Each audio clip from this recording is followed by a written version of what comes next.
The last thing I expected that scorching summer afternoon was for 4 simple words to change the direction of my life forever. I had just finished repairing my best friend's mother's broken air conditioner after hours of crawling through a cramped attic, covered in sweat, dust, and exhaustion. I grabbed my toolbox, smiled politely, and headed toward the front door, thinking my job was done. Then, just as I reached for the doorknob, her calm but trembling voice stopped me. "Not so fast. I still need you." My heart froze. I turned around, completely unaware that what she needed had nothing to do with an air conditioner and everything to do with healing a broken family. Before we continue, welcome to Dad's Second Chance.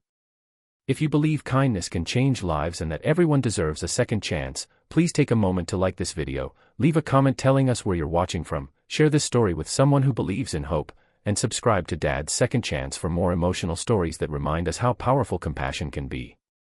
At 29 years old, I had spent nearly a decade fixing heating and cooling systems across town. Most people only noticed me when something stopped working. I wasn't a doctor, a lawyer, or a businessman. I was just the guy who showed up with a toolbox when the summer heat became unbearable. My days were filled with climbing ladders, replacing compressors, checking electrical connections, and driving from one neighborhood to another. It wasn't glamorous, but it paid the bills, and I took pride in leaving every home a little more comfortable than when I arrived. My best friend Ethan had called me that morning sounding worried. His mother, Linda, had been living alone ever since his father passed away 3 years earlier. Ethan had recently accepted a job overseas, and although they spoke often, he couldn't be there in person. The air conditioner had failed during one of the hottest weeks of the year, and he begged me to help her as soon as possible. I didn't hesitate. Friends don't keep score when someone they care about needs help. When I arrived, Linda greeted me with the same warm smile I remembered from high school. She had always treated me like family whenever Ethan and I spent weekends at their house. Back then, she would make homemade cookies while we watched football or worked on old bicycles in the garage. Time had added a few wrinkles to her face, but her kindness hadn't changed. The repair turned out to be more complicated than expected. The outdoor unit had suffered years of neglect, and several parts needed replacing. I worked for nearly 4 hours beneath the blazing sun. Sweat soaked through my shirt, and my hands were stained with grease, but finally the system came back to life. Cool air flowed through the vents, and for the first time all day, the house felt peaceful again. Linda insisted on bringing me a glass of iced tea before I left. As I packed my tools, I noticed framed family photographs lining the hallway. There were pictures of Ethan graduating, family vacations at the beach, birthday celebrations, and one large portrait of Linda and her late husband smiling at each other with the kind of love that seemed impossible to fake. Looking at those photographs, I realized how quiet the house had become. It wasn't just missing air conditioning. It was missing laughter. I thanked her for the tea and refused to charge full price. She had always been kind to me, and I couldn't bring myself to treat her like just another customer. She smiled, but behind that smile I sensed a sadness she was trying hard to hide. I picked up my toolbox and headed for the door. Then I heard those unforgettable words. "Not so fast. I still need you." When I turned around, tears had already begun filling her eyes. She slowly walked toward the dining table and placed a dusty cardboard box in front of me. Inside were dozens of old letters, photographs, and handwritten notebooks. She explained that after losing her husband, she had never found the strength to sort through his belongings. Every time she opened the box, the memories became too painful. Ethan wanted to help, but he lived thousands of miles away. She wasn't asking me to fix another machine. She was asking if I could simply stay for a little while because she didn't want to face those memories alone. For a moment, I forgot about my next appointment. I sat down. Hour after hour, we opened envelopes filled with faded love letters written decades earlier. We found photographs of their first apartment, hospital bracelets from Ethan's birth, ticket stubs from concerts they attended together, and handwritten notes tucked inside old books. Every item carried a story. Sometimes Linda laughed until tears rolled down her face. Other times she cried quietly, remembering moments she thought she had forgotten forever. I realized that grief doesn't disappear with time. It simply becomes something people learn to carry. But carrying it alone makes it far heavier. As the afternoon turned into evening, Linda admitted something she had never told anyone. Ever since her husband died, she had stopped inviting people into her home.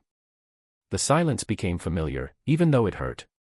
She feared becoming a burden to others, so she convinced herself that loneliness was easier than asking for help. Her words stayed with me long after I drove home that night. Over the following weeks, I found small excuses to check on her. Sometimes I would say I wanted to make sure the air conditioner was still running perfectly. Other times I'd bring fresh groceries or help replace a broken light fixture. Eventually, I stopped making excuses altogether. We'd simply sit on the porch drinking lemonade and talking about life.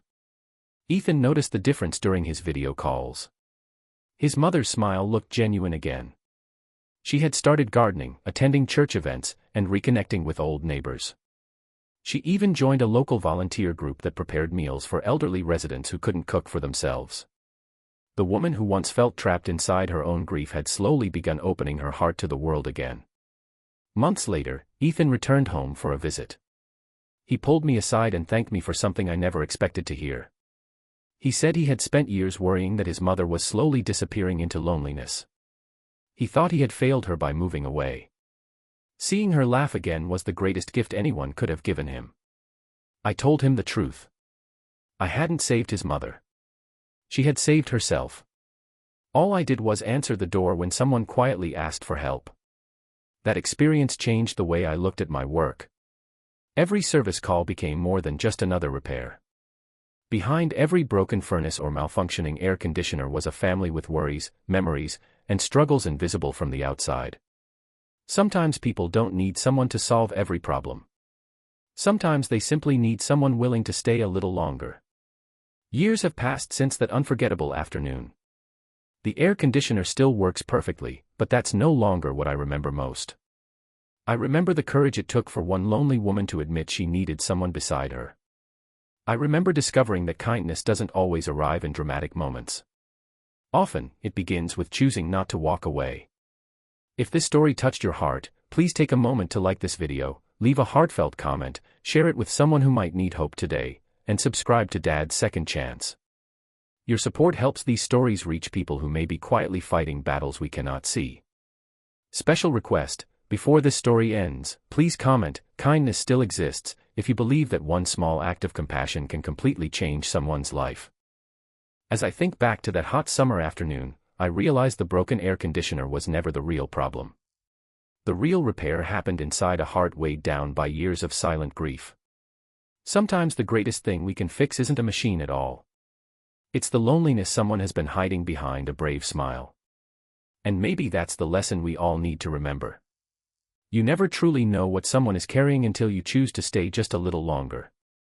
In a world that is always rushing to leave, perhaps the greatest gift we can give another person is our time, our presence, and the reassurance that they don't have to face life alone. Sometimes a second chance isn't about starting over. It's about reminding someone that hope never truly left, it was simply waiting for someone kind enough to help them find it again.